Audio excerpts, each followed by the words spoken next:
Xazinem Tortil Tarbiyalash Markazi hammamizning xazinasi.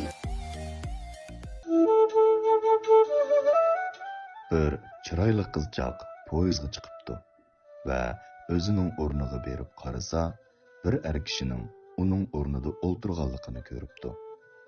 Qizchaq o'zining beletiga yaxshilab bir qarab o'tgandan keyin nihoyat muloyim holda: "Afandim, siz xato o'rinda o'ltirib oldingizmi qandoq?" debdi.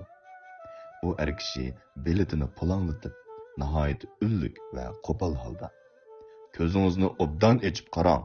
Bu mening o'rnim. Ko'zingiz qarg'umi nima?" debdi. Qizchaq u kishining beletiga bir qo'r qarab o'tgandan keyin hech nima demabdi va tip-tinch uning yonida qarab turibdi. Birdamdan keyin poyezd qo'zg'alibdi. Qizchaq nihoyat to'lan ovoz bilan bileti kishiga: "Afandim, siz haqiqatan xato o'rinda o'ltirib olmoqsiz. Biroq siz poyezdga xato chiqyapsiz.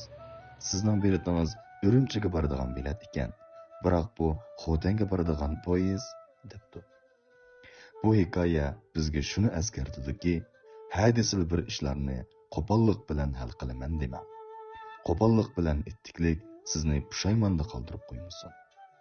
Bir jumla so'z nihoyat yaxshi aytilgan. Agar qo'pollik va yuqori ovoz bilan masalani hal qilg'ili bo'ladigan ish bo'lsa, eshak allaburun jahonga hukmron bo'lgan bo'ladi.